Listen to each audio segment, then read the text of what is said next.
We all have the same 24 hours in a day, so how do some people manage to do so much more than others?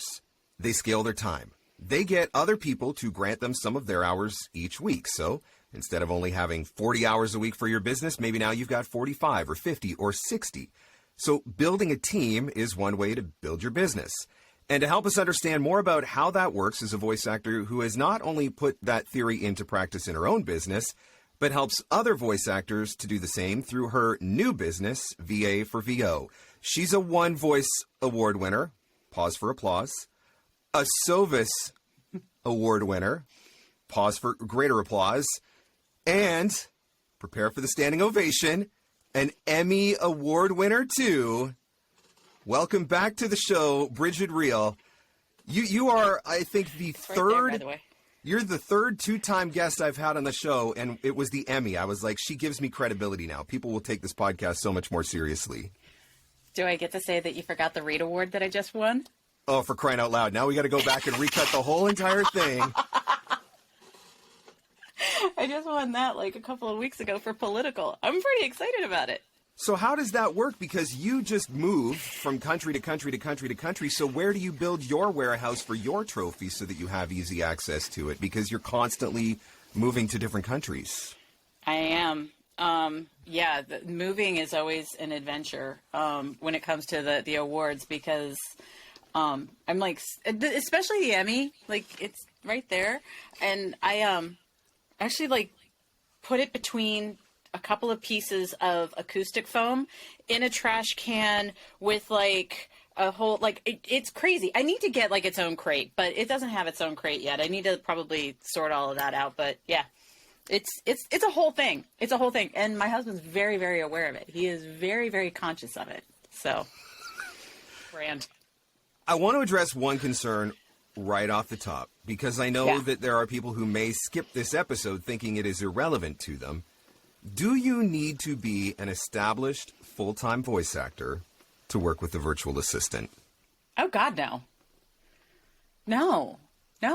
And some of what you need to do, like even when you're like starting out, is, let other people kind of take the wheel while you're observing and learning.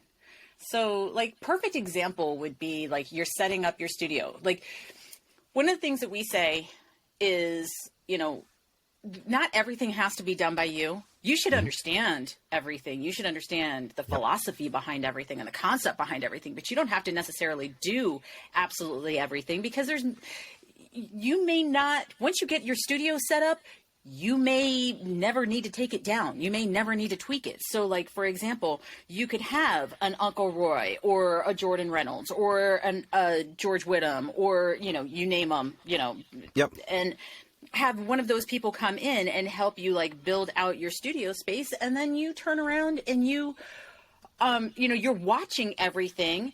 And like Uncle Roy, for example, when I was first starting out, I scheduled a session with him and he walked me through understanding my DAW, all the important little aspects of it, and then setting up my keyboard shortcuts. And I was watching him. That is outsourcing. Yeah. Like that's all. I think people think when they're outsourcing that they're hiring an assistant, and they're not. It's taking the tasks that you either don't know how to do, don't want to know how to do, or don't have time to do, and getting them off your plate so that you are making time for the stuff that you do know how to do that has to be done by you, like, more imminently. I think you touch on a really interesting point, so let's dig a little bit deeper into that. Outsourcing and having a virtual assistant are often terms that are used interchangeably. Oh, God, but they're not really interchangeable when you actually break them down to what they are. So explain the difference between outsourcing and having a virtual assistant. Okay, so like I just said, outsourcing can be any of the tasks that don't have to be done by you. As a voice actor, as a business owner, you have to be the person who's on the microphone. Yep. If you're taking classes with someone, you have to be the person who interacts with the coach or the demo producer or the client or whatever. Do you have to be the person who builds your studio? No. Do you have to be the person who does your invoicing? No. Do you have to be the person who creates your social media content? No. I mean, some of your social media content may be front-facing you. I also know people who don't use themselves on camera at all with any of their social media content. They're just doing, you know, like quotes and this and that. Yep. Like, you know, perfect example, Ann Ganguza. The VI Peeps, yes, she does have videos that are her, but for a good long time, the only thing that she had in her content was like quotes and things like that. So it was all the little bird, you know, her little bird with the glasses and and it was all of that kind of stuff. So there was a lot of stuff that didn't need to be done by her. It was being done by, you know, two of her outsourcing people. So, you know, so outsourcing can include an assistant, right? But outsourcing is not synonymous with an assistant. It's any of the tasks that you need to get off your plate in order to be able to make more time to be able to do the tasks that have to be done by you. When I was blogging on a regular basis several years ago, that was one of the, I think probably the second thing that I ever outsourced was I actually hired somebody I gave them a list of like 60 of my most popular blogs, and I said, summarize these blogs into tweets, and literally was able to ended up with a list of like 100 tweets that I could then start using over time to continue to promote that evergreen content. That was something that I did not have time for. I was never going to do it, but I was able to get somebody else to do it. And so I think that's one of the things is this misconception about, you know, if you're going to outsource, you got to have a virtual assistant, and so now you got an employee and you got benefits and pensions and vacation and 40 hours a week and all of that sort of stuff. But that is absolutely not the case. You can outsource an individual project. You can have a virtual assistant working 5 hours a week, right? Right. Or you can outsource to tools. Yep. It doesn't have to always be a person. You can be outsourcing to tools. There's plenty of apps out there. You don't want to write ChatGPT. No, you're not allowed to talk about ChatGPT. We're going to turn this into a whole controversial thing. We're voice actors. We can't talk about AI. Brigid, why are you doing this to me? I'm going to get so many angry letters now. Come on. Okay, I'll take a different example. Canva is a tool that you can, you know, that you can outsource tasks to, like, you know, graphic design tasks to. And Canva has an amazing planner that you can use. So like you can create all your social media content, and then you can use their planner. And as long as you have all of your different accounts set up in there, then you can schedule it all out and it'll post it all for you. Hootsuite's another one. I am not the biggest fan of Hootsuite, but I've used it before. Canva is where creativity goes to flourish and time and productivity go to die, because I end up spending all of my time doing all kinds of fun and creative things in Canva, and then I'm like, oh, wait a minute, why didn't I get anything done today? But I think Canva's a really great example of that. I think a CRM is a great example of that. I think a tool like Trello or Asana, where you can use to manage all of your tasks. I know there are some voice actors who are really starting to get heavy into Notion and creating all these automated processes in Notion, which go far beyond my brain capacity. But that's a valid point, right? It's not just about hiring a human. There's a lot of software as a service solutions that come into play that can become a form of outsourcing. But talking specifically, even doing something like, and again, the other thing that people don't consider when they're outsourcing is it doesn't always have to be tasks that are related to your business. They could be tasks related to your personal life, right? That then free up your time in your business, because it's one less thing that when you're outside of your studio, you're not like freaking out about, you know?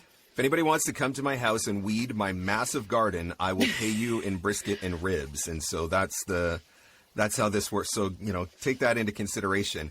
Let's talk specifically about working with a human virtual assistant, or hiring somebody that you are doing outsourcing individual tasks or, you know, project to project basis to. One of the things that I think we need to be clear on is this whole idea of working with a freelancer and tax implications that may or may not come with that. Now, I know you can't speak to every country in the world, or I'm assuming you can't, but speak specifically to working in the United States, which I know is where VA for VO is based. And, you know, a lot of the people listening to the show are US based. How does that work? Yeah. What do we need to know? I don't know. I'm kidding. As long as they get paid on time, right? I don't know. Just, it's a thing, I guess. No, so the deal, without going into too much detail about it, the basic deal is if you are paying somebody over any sort of contractor, whether it's an audio editor or a lead generator or anybody in your business, more than $600, you need to collect a W-9 from them and you need to 1099 them at the end of the year for tax season. And so this is so that you're not having to do payroll taxes and things of that nature. This is what makes them a legitimate freelancer and frees you from the tax implications behind that. So it's an important thing to understand, because it doesn't take long to spend $600 on outsourcing projects or working with a virtual assistant over the course of a year, right? Oh yeah, I mean, and at the risk of scaring somebody from hiring someone to do some kind of a project, because we just got finished saying, like, you don't have to spend crazy amounts of money, but like, yeah, if you are hiring someone on a regular basis, like an audio editor or, you know, someone to do lead generation or social media content creation for you or something like that, like, and you're doing it on a consistent basis, those hours can add up rather quickly. So, And at that point, it does become more often than not, it will become over $600. I will say, though, carefully, there are lots of different ways that you can hire someone that, you know, for these sorts of services. So it could be, as you said, like a weekly, like 5 hours a week or 5 hours a month or something like that. Or, you know, I know some people who want like 10 to 20 hours, you know, but, or it could be project to project. It could be, there are now, I do know of some voiceover adjacent people, and we don't call them virtual assistants for a reason, but we say voiceover adjacent because it's any of the tasks that are related to your voiceover business that are necessary to keep you thriving and surviving and growing. Right. But I know some voiceover adjacent people who do intensives. So they're like, you can hire me for like an 8-hour day. You will have me for the entire 8 hours, and my entire job is to do whatever this project is. Right. It's a little more expensive, right? So you can do something like that. I know people who barter and trade. I actually did that with my assistant, my former assistant. She needed some coaching. And so, you know, she was like, hey, I really want to get good with non-broadcast. Can you and I do, like, can we kind of trade some of these hours? Like, you know, I'll do this and you get trade, you know, do that. I've done that with the JMC Demos team. Like, so, but that I will say very carefully, make sure that it's fair market, you know, trade. So make sure that like whatever you're trading, that it's very clearly defined, and so that nobody is getting taken for granted or taken advantage of. Yeah, that's really important. There's so many different ways that it can work, right? I've got a guy who has been doing lead generation for me for 5 hours a week for probably, I don't even know, 6 years at this point. Just on a regular, just consistent, ongoing contract. Sometimes I up them to 10 or 15 hours depending on what's going on. But then there are also all of those random projects that come up, like I'm creating a new ebook and I don't have time. So I hire somebody to do that one specific project, or, you know, so I get that there's different ways that we can go about this, but obviously the one big hesitancy is around the money. There's a big hesitancy around spending the money.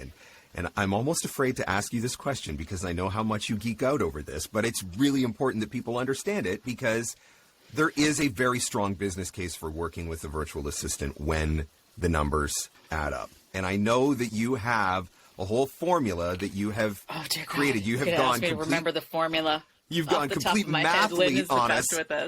But I know there's a formula that you could sit down and work through to actually determine ROI, right? I mean, the basics of it is if your time is worth $50 an hour and you're hiring somebody for $10 an hour, then you're still $40 an hour profitable, right? But you have a way that you calculate this. Can you help us walk us through it? Yes, I knew you were going to ask this question, and I didn't. And you still weren't prepared for it. Oh, because I'm always really bad at remembering. Lynn is the master of the RO, because Miranda and I screw it up every dang time. This is a really great sales pitch for the business, by the way. Shut up. No, you're freaking me out. All right, I'm gonna look it up real quick because I have to look at it, otherwise I freak out. Give me half a second. Ugh, God bless it, Mark Scott. How did you had to know this was going to come up? Because I didn't know it was coming, because we've talked about it so many times. So I was like... We talked about it on Free Advice Friday. That was totally my different. My problem is I never want to screw it up. I have this great fear of saying Giving anything incorrectly. Right. And giving bad information. And so if I give bad information, then I'm like, so I have to make sure that it is correct. I know how to explain it when I'm looking at it, but I always get it backwards. I do it every time, without fail. Oh, please. I'm getting it. I'm pulling it up. Bless it. All right. Okay. This will be a clip, by the way, that I'm going to turn into a social media video. So I know you are. I know you are. No, not this part. The formula part. I'm giving you heads up. So the formula part, when you explain it. It's like me sitting here going, hold on, let me pull it up. No, this I'm going to turn into a bunch of screenshots for a carousel post on Instagram, but... All right. Okay. ROI is you take the current value of something. Okay. And then you subtract the original cost, and then you divide it by the original cost. So, for example, if you had somebody who was your virtual assistant and you were hiring them for 20 hours a month at $25 an hour, right? And from that, you are able to free up your time. You've got all this availability now, and they've managed to, give you like enough leads that you've now booked $6,000 worth of work.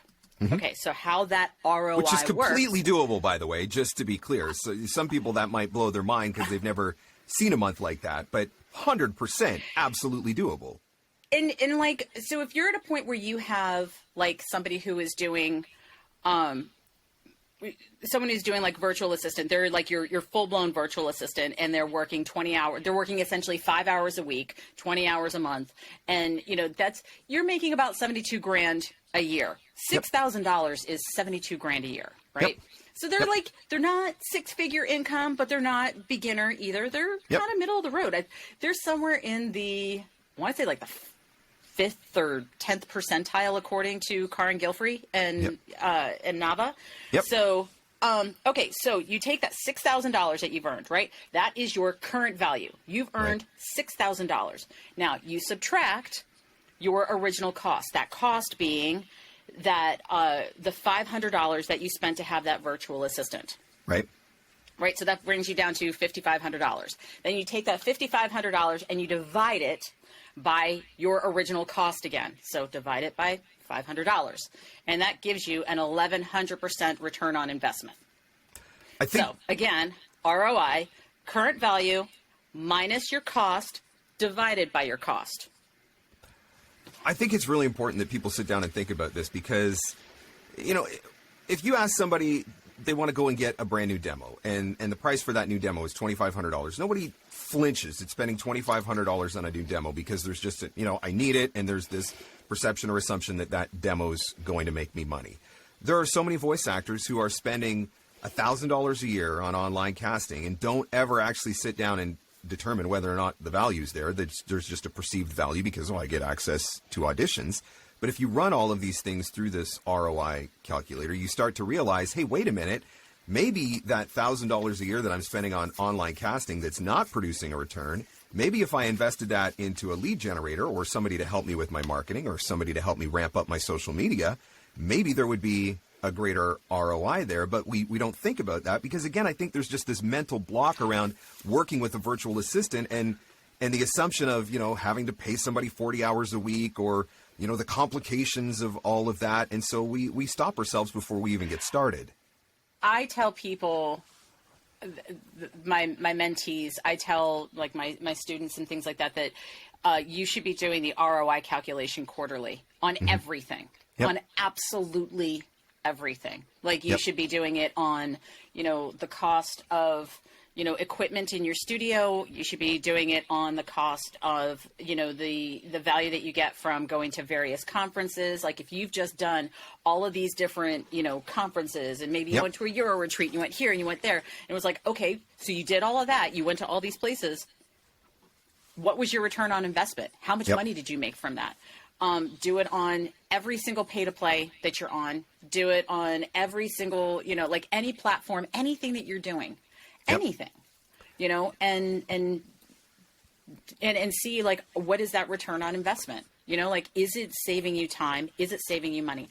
I did that with Lynn forced me to do it with the video production work that I was doing. Because I was starting to get really bitter and salty about the video production work because I was like spending tons and tons of hours on it. And I was making, like, by comparison, I was not making anything compared to like what I would make doing like voiceover work. And it was cutting into my time. It's like, I love doing the video production. I love being able to produce these things for people, but like the money I was getting for it and the time that was taking me to get it all done was not balanced. So it was not a mutually beneficial thing. So Lynn was like, have you done the ROI calculation? And I was like, yes, Mom. I know, right? So I did the ROI calculation on that. And it turns out I was getting a negative 861% time ROI. And I was like, ugh. That's a good investment to keep making. Jeez. Yeah, right? Right. And so when I did that, then I was like, oh, we're going to change the way we're structuring the rates for video production. Needless to say, I'm not really doing much of it. Yeah, but time for plan B.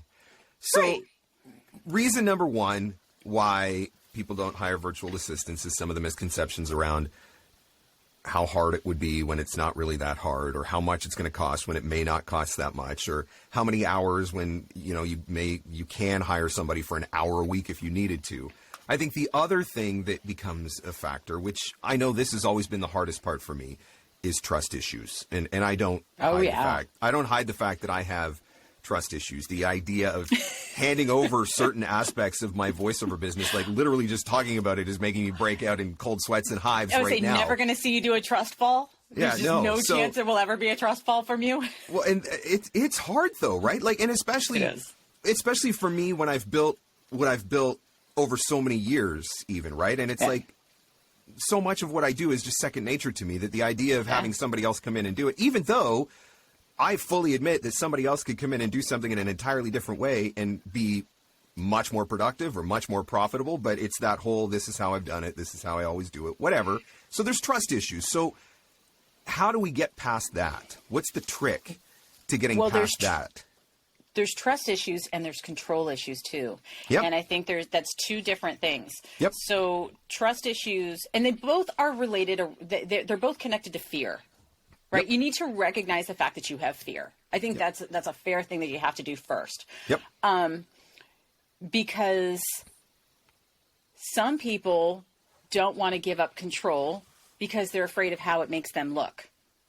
They're afraid that, like, oh, if I'm not doing this and I'm hiring somebody else to do it, everyone's going to think that I'm incompetent, or everyone's going to think, it's that, like, I got to do it myself, because if I'm not doing it myself, anybody sees me not do it, then, so they've got those insecurities and that fear. Then there's that, I have to do it myself because I can only control the quality if I'm doing it myself. I can do it better.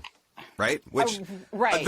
Even saying those words, I'm totally getting canceled as soon as somebody hears me say that. But that's part of my mentality, right? Is just this whole idea of, I just know I can do it and I can do it better. So why am I going to take the time to teach somebody else, or, get somebody else or whatever? That's my issue. That's one of my issues that I have to get over. These are common things, though, that voice actors face when it comes to getting to this side of their business. They do. But I think it's not isolated to voice actors. I think it's related. Just in general. Yep. I think it's generally like any sort of business owner. It's like, there's the control issues and there's the fear of, oh my gosh, if I let this out of my hands, somebody else is going to mess it up, or somebody's going to steal it from me, and somebody's going to, and again, that's valid. All there's all that fear, which is, It's not necessarily rational, but it appears real, you know. Yep. And I think the longer that you've been running your business, the more that some of that stuff is built up over time, right?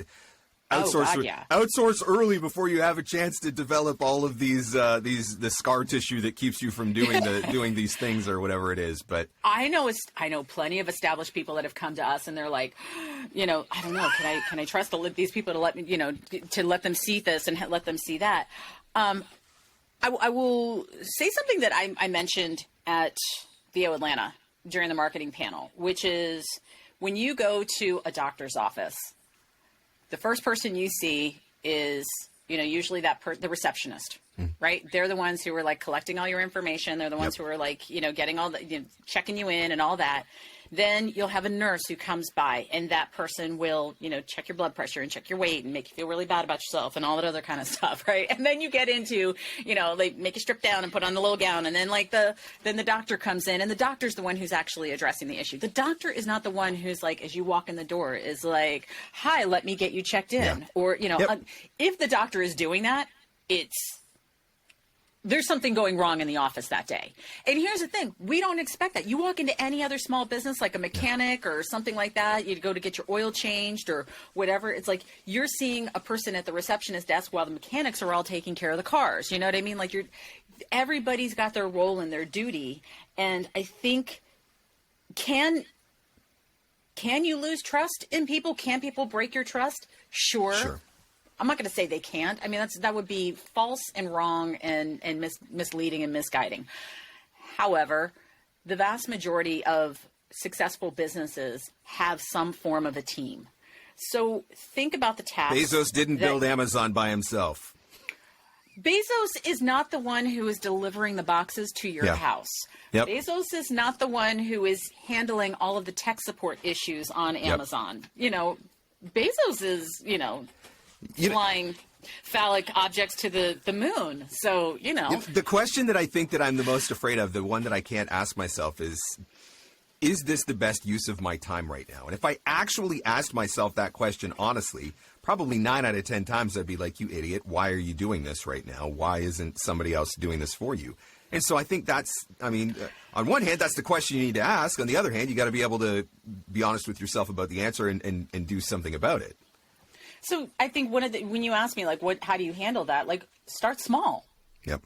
You know, just because you're hiring somebody to do some task that you don't have time or don't have the ability or don't have the knowledge or don't have the interest in learning or doing, just because you're doing that, like, pick something small that you feel comfortable letting go of the reins and pass that to someone and test them out. Just because you hire someone, you know, doesn't mean, or just because you test someone out does not mean that you have to hire them forever for life or longer. I went through, you know, a couple of different audio editors before I got, you know. I have definitely severed ties with a few people in my day. Yeah. Mm-hmm. Yeah. So you have to figure out that vibe. I mean, honestly, it's like anything else. You have a conversation with people. Start with an email conversation. Schedule a Zoom conversation. You know, like get face-to-face. Get a sense of like, do you guys share similar values? And it's okay if you guys don't align politically, religiously, and all those other kinds of things. But like, do you guys balance one another out? So if you've got somebody who's like super, you know, I wouldn't do well with someone who's super flighty and not organized. Yeah. You know what I mean? Like I'd lose I am it. Too squirrely, right? Yeah. Like, or just overly bubbly and like I think it would be too close to me. And I mean, I'm not overly bubbly, but you know, like, if I had somebody who was exactly like me, I don't think it would work. But like my first assistant, total polar opposite. Wonderful guy, but total polar opposite. And he was great for me because he balanced my squirrely ass out. Yeah, I was going to say, it kind of fills the blind spots or whatever, right? Yeah. So from a trust standpoint, I know another one of the big concerns is, and this has been one that's been tough for me, I've outsourced many aspects of my social media, but never actually outsourced my social media itself, because the idea of somebody potentially having access to my accounts, for example, scares the snot out of me. Or I've been outsourcing lead generation for years, but the idea of letting that person put those leads into my CRM, that freaks me out because it's giving somebody access to my database. So talk about security and confidentiality. What are some of the things that we can do? You know, if somebody's going to have access to our socials, or you want somebody to do some emailing for you, or they're going to be able to see your financials or your client list or things of that, how do we protect ourselves? You threaten them within an inch of their life. Sorry. You make sure you have the lawyer on call. Because I'm so intimidating. Like, your henchmen. You have your henchmen like hanging over your shoulder in the Zoom conversation like this, and swearing profusely. I got to get Brad Highland standing over my shoulder. He looks like a big intimidating guy because nobody is going to take a threat from me seriously. I tell you what, Brad has offered so many times. He's like, if you need somebody to like look out for you, like you just let me know and I got your back, babe. I got you. And I'm sitting here, I'm like, yes, you're enormous, but you're also a giant teddy bear. No one would take you seriously. Like, it's so true.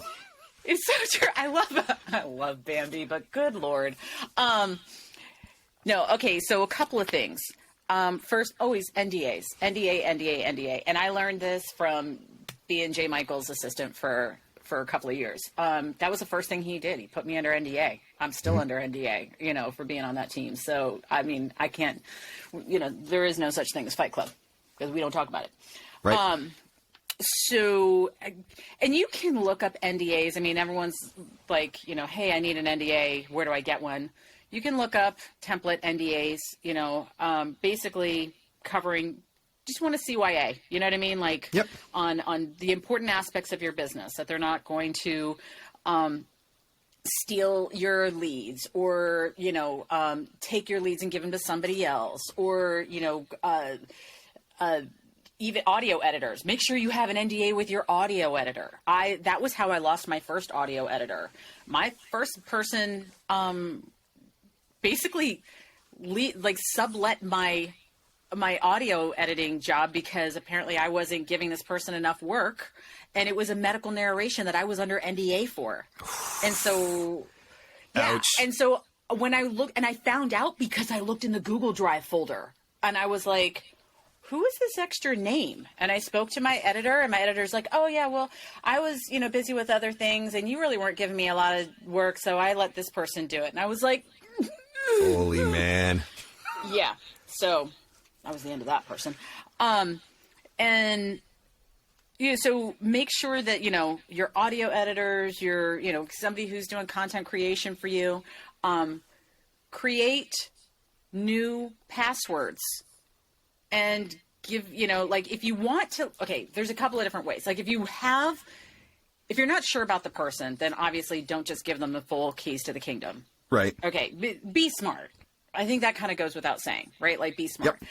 But you can give them access to like Hootsuite or Planoly or, Canva, things like that. You can give them access to your team that way, like use one of those third-party post planners so that they can create the content. Actually, and again, I love Canva and Canva's planner because you can hook all of your things right up there. You can add this person to your team. They have the ability to create content and then plan it all out. They're not getting direct access to your accounts that way. You can also create a separate email account from your email. So like, my assistant has, Brigid at realvoices.com, whereas like mine is Brigid Reale at realvoices.com. And I had, I considered having like assistant at realvoices.com, but I don't know, just kind of felt weird to me. So makes you sound so big and fancy. It really does. And well, I mean, now that you got like an Emmy and a Reed Award and a Sovis Award and One Voice Award, doesn't that... So true. I mean, isn't it time to go fancy, Brigid? I'm sorry. Your time is almost up. We need to... I just I don't know, it just felt weird to me doing something like that. So like I had Brad Newman gave me another email account that I had control over, but that, my assistant had access to. So they could send out the initial email marketing emails to them that way, Right. like, and I could still see it from my side. So like we both had access to be able to see that particular account, but then it wasn't necessarily being like, they weren't getting access to my regular email account. Can't see everything. Couldn't see everything. Right. So there's ways of getting around it. You just gotta be clever, just be creative. No different than when you're putting out your voiceover services and you're making somebody sign an agreement or sign some sort of a contract, something that clearly outlines the usage. We sign NDAs as voice actors. It shouldn't be totally foreign to us. It's just, we're used to just being the ones that get the paperwork and sign the paperwork as opposed to being the ones that hand out the paperwork and ask for the signature. So, and communicate. Yeah, like that's just so important. Like communication is absolutely vital. It's something you taught me. It's something J. Michael taught me, which was, like you're a team and it's all about building those relationships, so just remember that this person is not your subordinate. They're your teammate. Yep. They're a person who's helping your business to grow and thrive and survive. So treat them with respect and communicate. We've distinguished the difference between virtual assistant and outsourcing. We've talked about the tax implications. We understand the ROI calculations. We're getting over our trust issues. We're feeling more comfortable about security and confidentiality and all of that. So we're ready to hire somebody. We're ready to bring somebody in to assist us in whatever way, whether that's outsourcing a specific project or a virtual assistant who's going to work a certain number of hours a week. So talk a little bit about the onboarding process and what are some things that we need to be doing to set that relationship up for success? So I would recommend that from the moment you are interviewing someone that you are, again, it's not an interrogation, it's a conversation. Right. So, get to know that person, get to understand their history, get to understand who they are. I mean, you want to do a background check, I'm going to do a background check, although I feel like that kind of sets things up for a little bit of a weird relationship, but and then you can do things on a trial basis. Give them little tasks that they can handle, like, and almost like an audition. Like, all right, if you're hiring an audio editor, give them some sort of a short form and say, okay, here's how I do it. And you give them your process and all of that. Like, okay, here's this. Can you please edit this and get it back to me? Let me see how long that's going to take you. Right. I also recommend that if you're doing something on a trial basis that you consider paying them because, I mean, you're going to get better work. You're going to get right. It's going to give you a more accurate representation. If somebody's doing something for free just to try and see, they're probably not going to do as good of a job. That would be my guess. Right. Once you hire the person, make sure that everything is clearly laid out, the expectations, what the roles and responsibilities are, how quickly they should, how frequently and how quickly they should expect to be paid, the invoicing process, the, W-9 process and things like that. I, with my assistants, would set up weekly Zoom meetings, and just go over things. I also am a huge fan of WhatsApp. So I do tons of communicating over WhatsApp. I've always had my assistants, my editors, like everybody, I've always just like reached out over WhatsApp. It does not require you to have a Facebook account. It's all through your phone. It's super simple. It doesn't matter if you are, Android or iPhone, doesn't matter. Like it's neutral. So again, communicate. Just the more you do that, the more that people understand what is expected of them, how to do their job, and how it's how the team builds better, stronger, faster. What is that? I feel like that's a song. Who's that by? I think a big part of it for me was just the patience, right? It's patience in walking through the process and recognizing that if this individual fails, then I need to own that, at least a percentage of that failure myself, because it's not, sometimes you hire somebody who just doesn't know what they're doing, but sometimes it's because you didn't do a good job of teaching them in the first place. And so you've got to have patience. You know, there's got to be a little bit of back and forth and a willingness to walk them through things and maybe walk them through something more than once before they finally figure it out. That's why I like what you said about, you know, break it off into some small bite-sized projects. Do some trial runs. I did that with my lead generator, you know. Go find 10. Okay, these are good, these are bad, here's why. Go find 10 more and just, you know, work through it. My first assistant, that's what we did. Like, he didn't know how to do a lot of things because he's not VO related. He was a law student. So, like, you know, everything with him was teaching him from the ground up. And and I think that's the other thing is, like, treat people kindly with respect and be willing to teach them. Because if you don't teach them, and it doesn't mean that you have to, you know, be condescending in any way, but like, guide them through the process. And when they make a mistake, then you go, okay, let's talk about this, you know, and you give them feedback and you help them to improve the process. If they continue making the same exact mistake over and over and over again, well, then that's a problem, you know, and that's something that you go, hey. Yeah, there comes a point where you pull the plug, but there's a level of patience that has to be had in it from the beginning. So I mentioned, you know, I've got a lead generator that works for me on a contract basis, you know, generally 5 hours a week, sometimes 10 or 15 if I got something big going on. I've outsourced writing. I've outsourced graphic design, some publication type stuff, you know, creating some ebooks and things of that nature. So there's a lot of different things that I've gotten people to help me with in the past. Give us a list of some of the most common types of tasks that a voice actor could give to a virtual assistant, and it would just really benefit them because it gives them more time to submit an extra audition or record that project a little bit quicker or whatever. What should we be thinking about giving away? So what's trending right now at VA for VO is lead generation, social media, lead generation, email marketing, LinkedIn networking, and then social media content creation. Like, those are like the big four that people come to us for. I mean, I feel like that's probably more so than other things, but we do. When you say social media content creation, I'm curious, are we talking actually coming up with the ideas, or are we saying, you know, here's what I want you to do, now go make a graphic or put together a reel or build a story or all of it? It runs the gamut, honestly, because we have some people who are like, I know my brand, I know what I want, I know what I do, and like, this is what I need. I just need someone who can, like, you know, fall in line and keep creating content the way that I do it. Then we've got people who are like, I don't understand the algorithms. I hate social media. I know I have to do it. I'm not good at it. I don't like it. I don't know. I don't understand hashtags. I don't understand this. Do I have to have LinkedIn Premium? Do I have to have this? Do I have to, you know, like, they just, it's a big whiny, you know, thing. And then, you know, we get people who are like, you know, I want to keep doing more social media content. I'm really only good at doing this aspect of it, but I'd really like to get into this.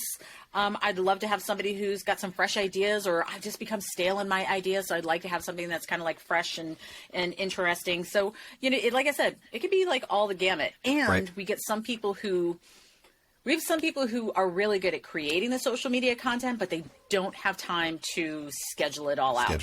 So they just need somebody who can, like, get it out there. Or we have people who are like, I'm really good at doing videos, you know, and I do these videos, but like, I don't get TikTok.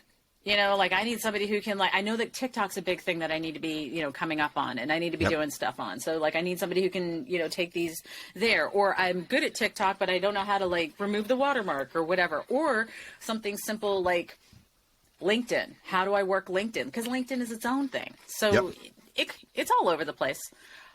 But other tasks that we get asked about all the time is short form video content creation. So things like Headliner app, whiteboards, things like that, SEO writing for the website, for doing platform optimization. So pay to play platform optimization, because those things are constantly changing. Like V123 just changed all of their algorithms all over the place. And so, like, your profile, just when you think, like, you got it figured out.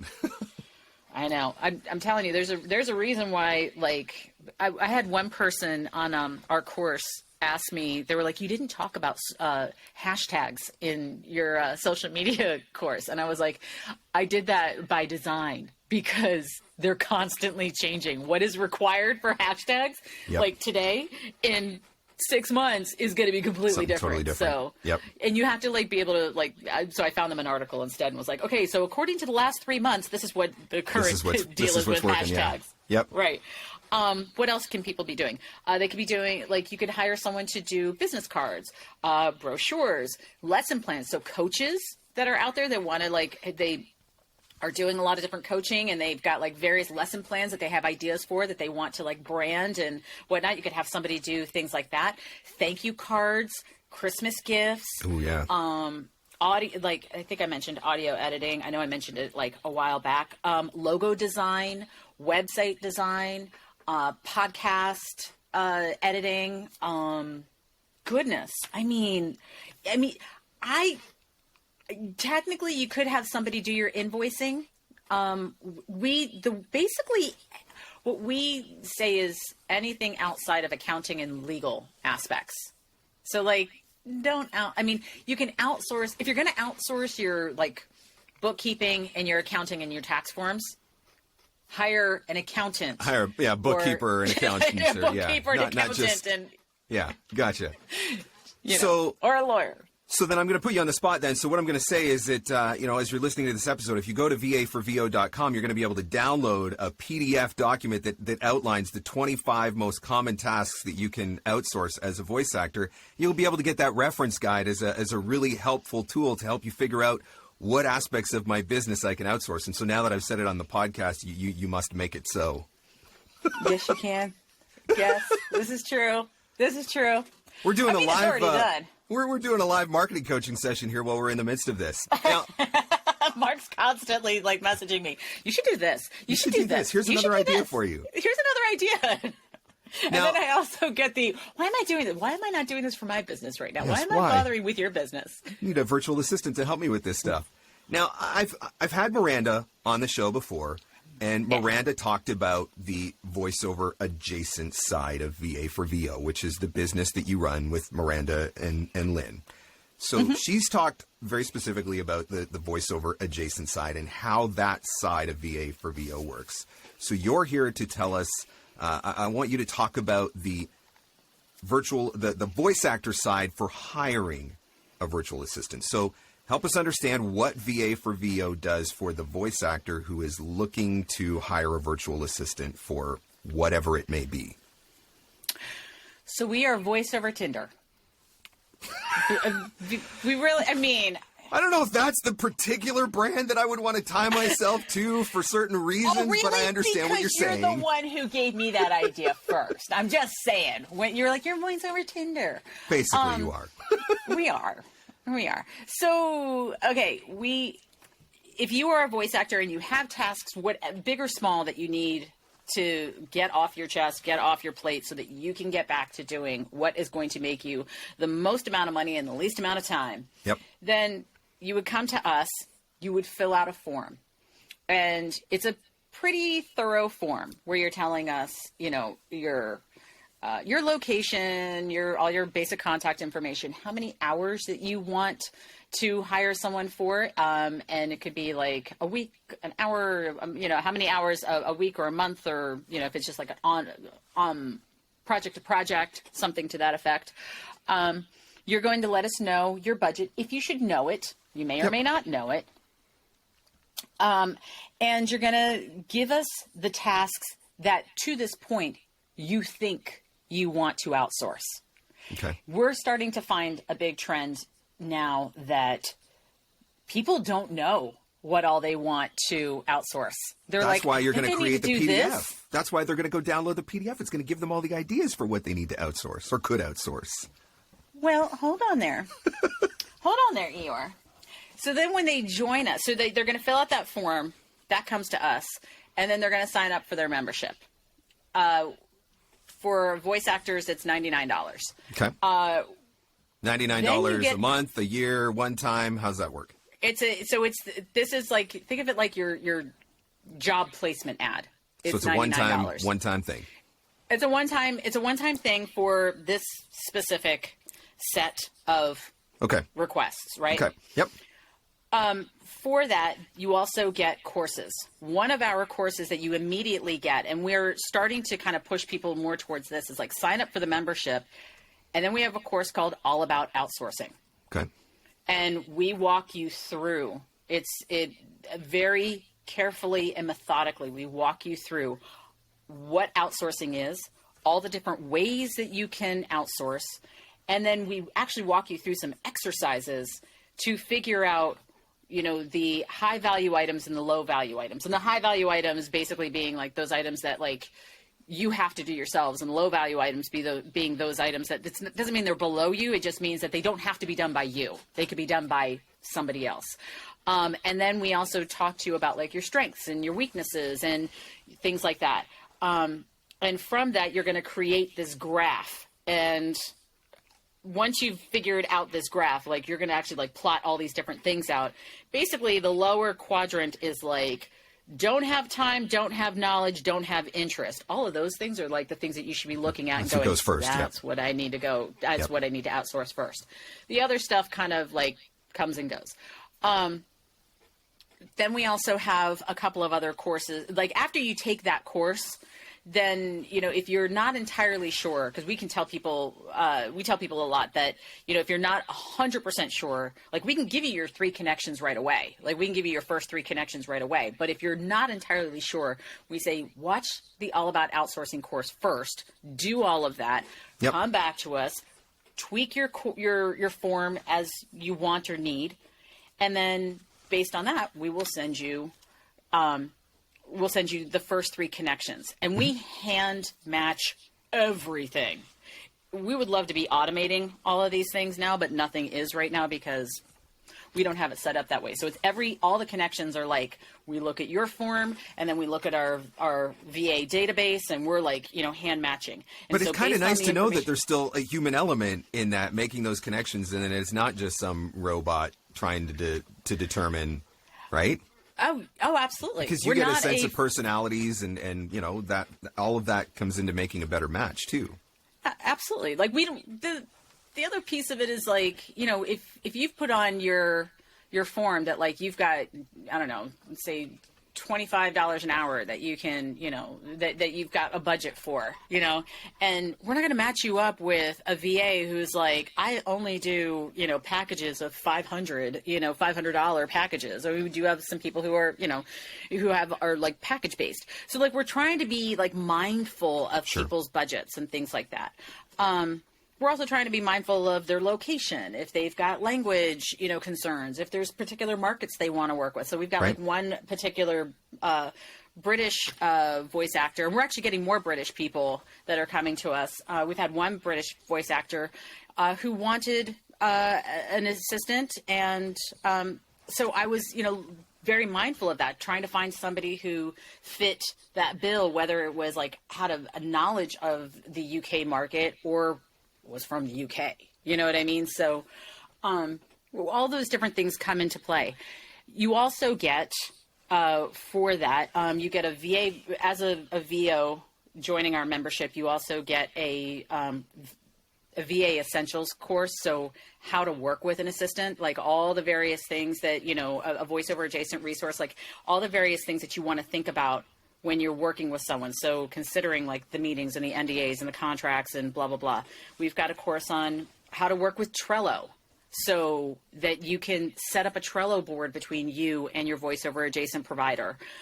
We've got a course on how to work with an audio editor. So if you've never worked with an audio editor, we've got a course called Tighten Your Turnaround, which is all about how to like effectively work with an audio editor, because it is not just simply, here's my audio. So really, what you're getting is a kind of a step-by-step hand-holding through the entire process. So if you're not comfortable with it, or you're not sure what you need to be doing or what questions you need to be asking, whatever, the service is going to make sure that you have that guidance from start to finish to make sure that everything goes well. One of the questions, I know this is not going to be a fair question, but I'm going to ask it anyway. Sure. one thing that people don't like when they go to a particular service is, you go on a website and it's always request a quote, request a quote, request a quote. And so you don't know if it's going to be a $500 budget or a $10,000 budget, and that makes people uncomfortable. I know that there's going to be a broad range of rates for working with a virtual assistant, but can you give us an average fair, like, this is kind of the hourly rate that you would probably expect, or a rate range, so that somebody who's thinking about this knows that it's like, this is going to cost me $1,000 a week or whatever. But no, maybe not, because can you give us just an average? And I know not something that we got to hold hard and fast to, but on average, expect that you might be looking at this kind of hourly rate. Okay, so here's something that I would actually turn, which is, it's the same thing that we say to voiceover clients when they come to us, right? And they go, "What's your quote?" What's the first thing we ask them?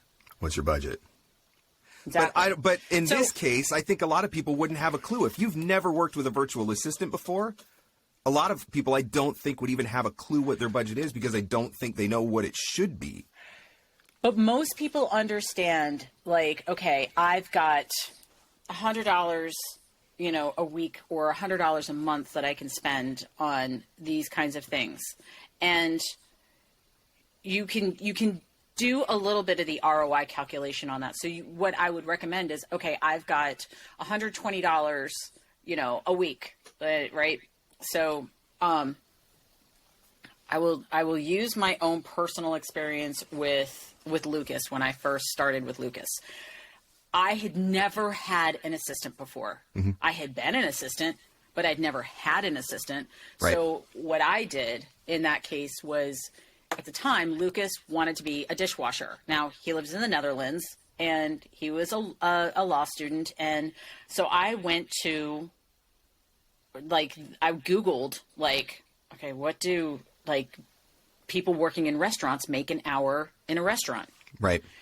And I realized it ended up being $25 an hour. Mind you, the Netherlands, it's Europe, so they actually make decent wages, and they get health benefits and all this other stuff, right? So, it's not like being a dishwasher. Don't worry, in the US. You don't have to provide health benefits to your virtual assistant. You don't have to provide health benefits, but and so I went to Lucas and I said, okay, you would be making $25 an hour as a dishwasher, but if you're my virtual assistant, you're going to be able to put an actual business and business experience doing research and lead generation and business related things on your resume. So how about that? Mm-hmm. And he was like, I like that. So I tried to be fair in that sense, sure, giving him that kind of opportunity. And I would say, in thinking of it, and for that, I would say, okay, now this is what I expect you to do. So can we do this and this and this? And and he was totally fine with that. It was 5 hours a week, and I paid him, $25 an hour. And I gave him certain tasks. I wasn't giving him the entire world. I wasn't overloading him or anything like that. So I wasn't going crazy out of my budget. I was staying within my budget. Yep. And so one of the things that I tell people, and one of the things that we actually tell people is go, okay, what is my weekly or monthly budget? And then go to a VA and go, what can I get for that? For that amount? How many hours and what tasks can I be? And that's where the negotiation process comes in. Yep. So, and that's very much how I look at it, and how we recommend that people consider it. Okay, obviously, you can look on a lot of the various Facebook groups, and you can see how much people are paying their audio editors, right? I've seen rates on there, how much are people paying for audio editors these days, right? You can see it. It doesn't take much. I've done some, research on virtual assistants on Google, yep. and you kind of look, I take that as a launching point, yep. You know what I mean? And go, okay, because some of the things that you see online for virtual assistants, it's really, really you can hire numbers. a lead generator for $5 an hour, or you can hire a lead generator for $150 an hour online, and somewhere in there is right. Fair market value. Yeah. Yep. And if you're, and also you got to take in consideration like where the person's living. So make sure that it's a fair living wage. And that's something that we talk about all the time. I know it's not a direct answer to the question, and I get asked it. It's the number one question that we get asked. And I'll say it again. I know people have heard us say it. We're legally not allowed because we're not an agency. Also, someone may hear this particular podcast tomorrow, or they may hear it in 5-10 years. Yep. And the numbers are not going to be the same that they were today. Sure. So it's constantly fluctuating. It was a very political answer. You did a great job at going around, dancing around the question and never actually answer. I mean, honestly, you could run for office tomorrow, Brigid, and I would vote for you. Why, thank you. So if somebody does want to find out more about the service, though, if they want to check it out as a voice actor who's looking to hire somebody to help them, even if it's just for an hour a week, where do we go? What do we do next? You go to VOPRENEURS.com. And that's FOR? FOR. Yes, okay. We are legally not allowed to use the number 4 anymore with respect to Dan Friedman. But so it's VAFORVO.com. And if you happen to screw it up, VOFORVA.com, it'll still come to us because we bought both URLs. All right. So I will put that in the show notes just so there's no confusion over that one. You can click the right link. Yes. And I believe, because we just revamped our website, and I believe the link that you want to click is "I'm overwhelmed and need help." I'm pretty sure that's what it says, like something to that effect. Like I'm overwhelmed and need help. Yeah. Okay. So you click on that, and it'll help you to get where you need to go. Okay. There you go. I mean, I know. I said in the episode, right, I got trust issues. It's been tough for me. I legitimately, though, have been outsourcing aspects of my business for years. And it is one of the ways I get asked all the time. How the heck do you manage to do everything that you do? That's one of the ways that I manage to do everything that I do. I don't do everything that I have to do. I get other people to help me. So. And I got to give you some credit there, Eeyore. You were the person in 2020 when I joined the mastermind. I mean, I had already been an assistant, and I was already part of the JMC Demos team. And I was like, I'm getting in over my head. And you were like, you need to get an assistant. You need to get an assistant. You need to get an assistant. And I was like, and what did I do? I got an assistant.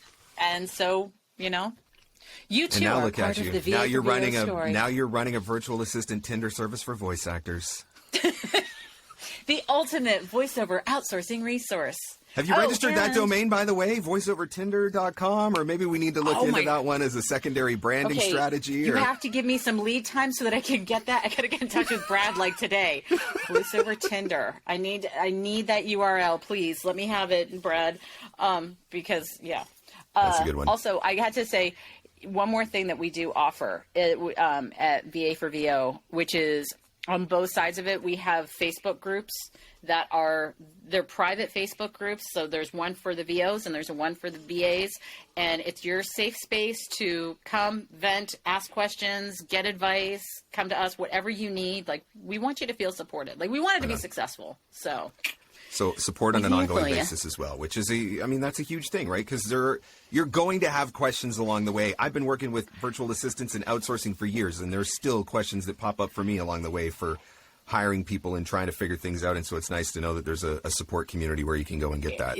It's scary. It's freaky, man. And we want it to be, we created this out of the mistakes that we've made over the years and out of the, learning curves and stuff like that. So we want to make it easier for everybody else. Right on. Well, Brigid, thank you so much for this. This has been particularly helpful for any voice actor who's looking to scale up, go next level, get back a few hours of their time to do the things that only they can do. So the website, again, is VAforVO.com. Thank you, Brigid. I appreciate everything you shared today. Thank you, Eeyore. Thank you so much for having me again. Coming back for a third one. Maybe.